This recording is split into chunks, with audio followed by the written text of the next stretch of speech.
नमस्कार प्रिय दर्शकों, आप देख रहे हैं ज्योतिष मंत्रा। प्रिय दर्शकों, आज एक ऐसे मंत्र प्रयोग की चर्चा कर रहा हूं जो केवल एक ही रात्रि करना है, दूसरी बार करने की आवश्यकता ही नहीं होगी। इतना प्रभावी ये तांत्रिक मंत्र प्रयोग है। तांत्रिक मंत्रों की तंत्र की चर्चा करता हूं तो अक्सर बोलता हूं तंत्र एक इंग्लिश दवा की तरह कार्य करता है जो तत्क्षण आराम देता है, परंतु कुछ नियम बंधन और साथ ही साथ एकाग्रता की आवश्यकता होती है जिसके कारण वो फल त्वरित देते हैं। इस मंत्र के लिए भी थोड़े से नियमों का पालन करते हुए, कुछ विशेष सामग्री का प्रयोग करते हुए जब करेंगे तो हर हाल में एक ही रात्रि के प्रयोग से आपके कार्य की सिद्धि होगी, हर हाल में होगी। इतना प्रभावी ये तांत्रिक मंत्र प्रयोग है। गुरुदेव के कथनानुसार इस मंत्र का प्रयोग कभी निष्फल नहीं जाता और मैंने भी अपने अनुभव में पाया है कि जब जिस कार्य के लिए इस प्रयोग को किया वो शीघ्र ही फलीभूत हो गया। अब कार्य कौन सा? मान लीजिए आपने किसी को धन उधार दिया और वो देने में आनाकानी कर रहा है, समय पर समय दे रहा है परंतु धन वापस नहीं दे रहा। उस परिस्थिति में यह प्रयोग कर सकते हैं। यदि आपको धन की प्रबल आवश्यकता हो गई और कहीं से भी व्यवस्था नहीं बन पा रही है, उस परिस्थिति में इस प्रयोग को कर सकते हैं। कोई ऐसा कार्य अटक गया है जिसके बिना बड़ी समस्या बन सकती है, परिवार पर आर्थिक संकट बन सकता है, सामाजिक मान सम्मान दांव पर लग सकता है, उस परिस्थिति में इस प्रयोग को संपन्न कर सकते हैं। कहने का अभिप्राय, जब चहुं ओर से गिर जाएं, कहीं भी कोई रास्ता दिखाई ना दे रहा हो, उस परिस्थिति में ही आपको इस मंत्र का प्रयोग करना है। तांत्रिक मंत्र है और हर हाल में ये अपना प्रभाव देगा, निश्चित देगा। अब कैसे इस मंत्र का विधान करना है, किस प्रकार करना है, कौन सी वो विशेष सामग्री है जिसके माध्यम से ये प्रयोग सफल होता है, संपन्न होता है, किस दिन इसको करना शुभ माना जाता है, किस दिन इसको करना कार्य सिद्धि की गारंटी देता है, सभी की चर्चा होगी। परंतु सबसे पहले जानते हैं सामग्री को। सभी सामग्री आपकी स्क्रीन पर लिखी हुई है। सामान्य पूजा पाठ की सामग्री जिसमें अक्षत, पुष्प, धूप, दीप, नैवेद्य, फल, फूल, मिष्ठान। इसके साथ में मुख्य रूप से दीपक के तौर पर यहाँ 2 दीपक लगेंगे, एक घी का, एक तिल तेल अथवा सरसों तेल का। कोई भी दीपक आप प्रयोग कर सकते हैं तेल का, परंतु एक शुद्ध देसी घी का दीपक आपको इसमें लगाना है, अर्थात इसमें 2 दीपक लगेंगे। दूसरी विशेष सामग्री है अष्टलक्ष्मी यंत्र, श्री यंत्र या भाग्य लक्ष्मी यंत्र। जो भी आपके पास हो या जो उपलब्ध हो जाए वो ले लीजिएगा, चैतन्य जागृत कर लीजिएगा। पूर्व में साबर मंत्र दे चुका हूं उसके द्वारा। तीसरी वस्तु है माला।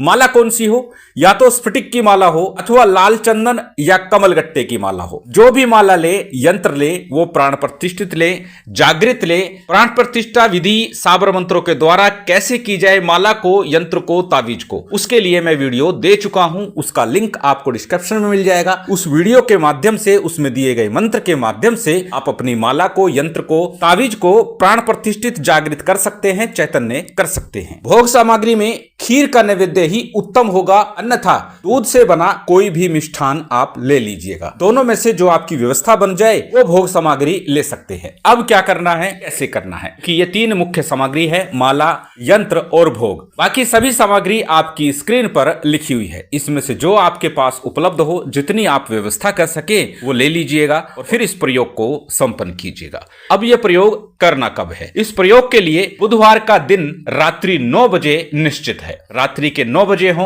उसके बाद इस प्रयोग को आपको आरंभ करना है। 9, सवा 9 या 9:30 तक इस प्रयोग को आप आरंभ कर लीजिए। उसके बाद यह प्रयोग आपका लगभग 30 से 35 मिनट में पूर्ण हो जाएगा। इतने समय में ही यह निश्चित करता है कि आपका कार्य सफल होगा, सिद्ध होगा। अब क्या करना है? बुधवार के दिन रात्रि में उत्तर मुख होकर अपने घर में एकांत स्थान पर अथवा पूजा स्थल पर बैठ जाइए। अपने सामने चौकी पट्टे पर लाल रंग का वस्त्र बिछा लीजिए। उसके ऊपर अष्टलक्ष्मी यंत्र कुमकुम से रंगे हुए चावलों के ऊपर स्थापित कर दीजिए। घी का दीपक और तेल का दीपक आपको लगाना है। घी का दीपक यंत्र के दाहिने ओर, आपके बाईं ओर, और तेल का दीपक यंत्र के बाईं ओर, आपके दाहिनी ओर। इस प्रकार से आपको प्रज्वलित कर लेना है। अब हमेशा की तरह सबसे पहले शुद्धि आचमन कीजिएगा, अपने ऊपर और सामग्री के ऊपर जल छिड़क लीजिएगा। उसके बाद में संकल्प कीजिएगा। संकल्प के लिए दाहिने हाथ में अक्षत पुष्प जल लीजिएगा, अपना नाम बोलिएगा, गोत्र बोलिएगा, उस दिन का तिथिवार नक्षत्र बोलिएगा और फिर अपनी कामना बोलिएगा। अब जो भी कार्य सिद्ध कराना चाहते हैं, जिस कार्य के लिए आप ये प्रयोग कर रहे हैं, वो आपको संकल्प में बोलना है। संकल्प के उपरांत संकल्प के लिए लिया गया अक्षत पुष्प जल किसी थाली प्लेट में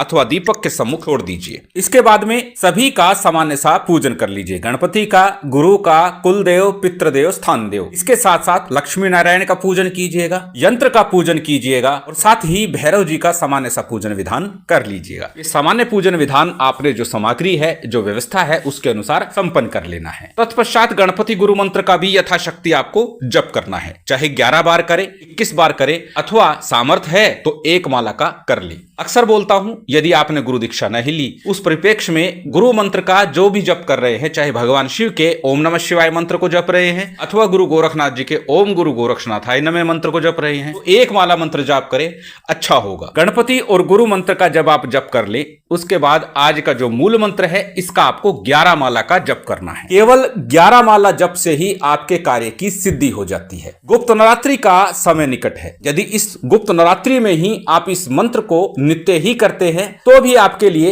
एक ऐसा अवसर मिलेगा कि पूरे वर्ष आपको किसी भी कार्य के लिए यह नहीं सोचना पड़ेगा कि ये कैसे संपन्न होगा, किस प्रकार संपन्न होगा। केवल इस मंत्र का गुप्त नवरात्रि के समय जप करते हैं तो पूरे वर्ष आपके कार्य सरलता से बनते चले जाते हैं। कहीं कोई अटकाव नहीं आता, रुकावटें नहीं आती। इतना प्रभावी ये मंत्र है और करना केवल बुधवार को है। गुप्त नवरात्रि में करते हैं तो नित्य इस मंत्र का जप कर सकते हैं। मंत्र जप से पूर्व मंत्र को पहले अच्छे से कंठस्थ करना, याद करना। छोटा सा मंत्र है, बहुत अधिक बड़ा नहीं है। अभी बोलूंगा, अभी आपको याद भी हो जाएगा। मंत्र आपकी स्क्रीन पर है, स्क्रीनशॉट ले सकते हैं, किसी कॉपी नोटबुक में नोट कर सकते हैं। मंत्र को एक बार बोल करके बता देता हूं। मंत्र इस प्रकार है, ह्रीं श्रीं अमुक कार्य सिद्ध्यै फट। ह्रीं श्रीं अमुक कार्य सिद्ध्यै फट। प्रिय दर्शकों, एक बार पुनः ध्यान दे लीजिए। ह्रीं बोलना है, श्रीं बोलना है, ह्रीं नहीं बोलना, श्रीं नहीं बोलना। यहां पर अनुस्वार में ग का उच्चारण करना है, मैं का उच्चारण नहीं करना। तो जिस प्रकार मंत्र का उच्चारण किया है, उसी प्रकार आपको यह मंत्र बोलना है। एक बार फिर से मंत्र को दोहरा देता हूं। ह्रीं श्रीं अमुक कार्य सिद्ध्यै फट। इसी मंत्र का आपको जप करना है। 11 माला जप करना है। माला स्फटिक हो, लाल चंदन हो अथवा कमलगट्टे की हो, सबसे श्रेष्ठ होगा कमलगट्टे की माला। उसके बाद स्फटिक की माला, यदि दोनों ही ना मिले तो लाल चंदन की माला का प्रयोग करना। जब आपका 11 माला का जप हो जाए, कपूर से अथवा 5 घी की बत्ती बना लीजिएगा, उससे मां की आरती कर दीजिएगा। सामान्य सी 5 बार 7 बार आरती घुमा दीजिएगा। उसके बाद में जो नैवेद्य आपने रखा है, अग्नि पर उसका 5 बार भोग लगाइएगा। 5 बार भोग लगाने के बाद में जलाचमन कराइएगा, क्षमा प्रार्थना कीजिएगा, आसन को प्रणाम कीजिएगा और फिर साधना प्रयोग के बाद में उसी कक्ष में आपको शयन करना है। जो यंत्र के नीचे अक्षत रखे थे, थोड़े से अक्षत अपने सिरहाने रख लीजिएगा। स्वप्न में ही आपको कार्य सिद्धि का रास्ता मिल जाएगा, अन्यथा अगले 7 दिनों के अंदर अंदर आपके कार्य की सिद्धि हो ही जाएगी। चाहे आपने किसी से धन लेना है, धन की व्यवस्था करनी है, कोई शत्रु बहुत अधिक परेशान कर रहा है, उसको शांत करना है, या फिर किसी भी प्रकार का कार्य अटक गया है, उसे पूर्ण कराना है, 7 दिवस के अंदर ही आपको मार्ग मिलता है, आपके कार्य की सिद्धि होने लगती है। अत्यंत प्रभावी ये तांत्रिक मंत्र प्रयोग है और अत्यंत सरल विधान के साथ है। इससे सरल शायद कुछ नहीं हो सकता। केवल एक बार इस मंत्र का विधान करना है। 30 से 35 मिनट में ये विधान आपका पूर्ण होता है। यदि कार्य अटका हुआ है, रुका हुआ है, बन नहीं रहा, तो बुधवार की रात्रि को 30-35 मिनट का समय लगाइए और अपने कार्य की सिद्धि कर लीजिए। शिव शक्ति की विशेष कृपा आप सभी को प्राप्त हो, यही कामना है। उम्मीद करता हूं आज की ये जानकारी, ये वीडियो आपको अच्छी लगी होगी। यदि अच्छी लगी हो तो कृपया लाइक कीजिएगा, शेयर कीजिएगा। यदि चैनल पर नए हैं तो सब्सक्राइब कर बेल आइकन बटन दबा दीजिएगा। जय माता दी, जय श्री राम।